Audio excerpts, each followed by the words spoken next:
The gods had condemned Sisyphus to ceaselessly rolling a rock to the top of a mountain, whence the stone would fall back of its own weight. They had thought with some reason that there is no more dreadful punishment than futile and hopeless labor. Maybe the gods were right, but maybe they were wrong. For those of you who don't know, I'm in my senior year at college at UNA, going to school for film. For any of you who are about to graduate or have already graduated, I'm sure you may feel a bit like me.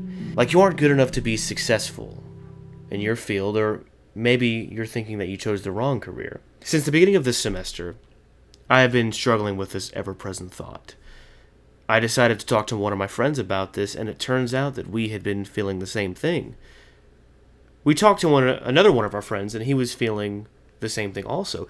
Now all three of us are film students, so I decided to branch out. I talked to my roommates who are in different fields than I am. And it turns out that, yet again, they were feeling the same exact way. That crushing thought persisted. I'm not good enough for this. I began to think, why were all of these people sharing the same thought?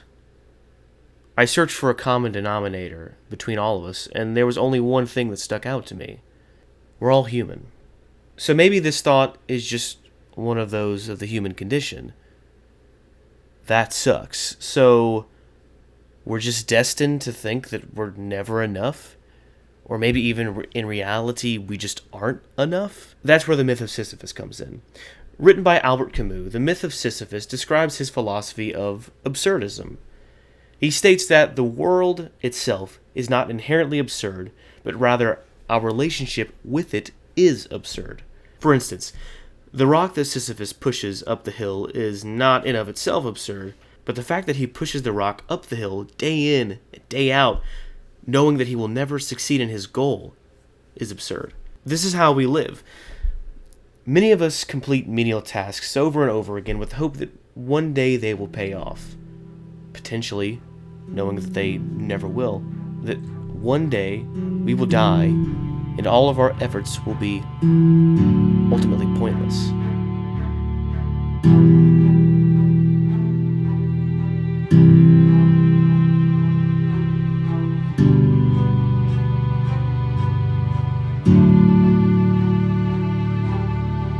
In our last video covering some sort of deep philosophical topic, Kyle spoke of finding meaning and purpose in our lives.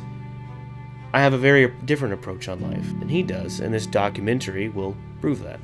Camus describes that it is not when Sisyphus is pushing the rock up the hill that he is in the most pain, but rather when the rock rolls back down the hill, and he looks back only to see that all of his efforts were in vain. That's where it's most painful. No matter what he does, Sisyphus will be condemned to this punishment for all of eternity. We're lucky that we don't have to live this absurd life forever. One day we will die. And this suffering will all be over. And if you believe in God, you will continue in heaven. Regardless, only in death will we be free of this bondage. It may sound like things are getting a bit dark, but in this darkness, I have found a spark of hope. Camus finishes his essay by saying, "I leave Sisyphus at the foot of the mountain. One always finds one's burden again. But Sisyphus teaches the higher fidelity that negates the gods and raises rocks. He too concludes that all is well. This universe henceforth without a master seems to him neither sterile or futile. Each atom of that stone, each mineral flake of that night-filled mountain in itself forms a world. The struggle itself toward the heights is enough to fill a man's heart. One must view Sisyphus as happy." This philosophy dips into Soren Kierkegaard's philosophy of the three spheres of existence. There is the aesthetic life, the ethical life, and the religious life. To explain these very quickly, the aesthetic life is simply put, the people who don't even know that they're pushing the rock. The people in Plato's cave that don't even know that they're in the cave and have no intention of leaving. Then there's the ethical life. The people who know that they are pushing the rock up the hill, but they still believe that one day they will succeed in their goal. Finally, there is the religious life. These people who know that they are pushing the rock up the hill, but they have found peace in the fact that they will never succeed in their goal. This religious life is where Camus proposes that Sisyphus is. Even though the struggle is relentless and eternal, Sisyphus is able to be happy. Or rather, he must be happy. Because What else can you do?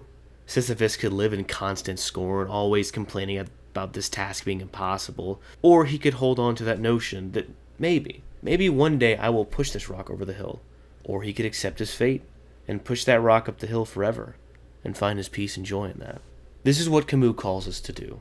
He says to find peace in the mundane, find joy in the repetition of life. Now, this doesn't mean that you should give up and become a sloth because nothing you do matters. It means persevere and live in spite of that. Sisyphus doesn't stop pushing that rock. He could. And he could just lie at the foot of the hill and be sedentary.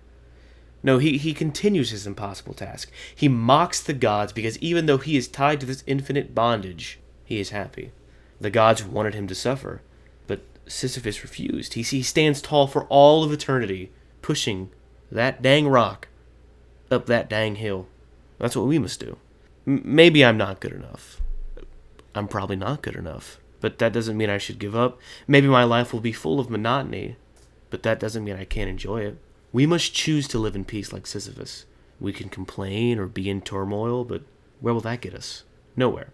So, why not enjoy what we have while striving towards this never-ending goal and appreciate the journey that we are all on together as one people, living a life knowing one day, yeah, we will all die, but at least we'll die knowing that we lived our best life.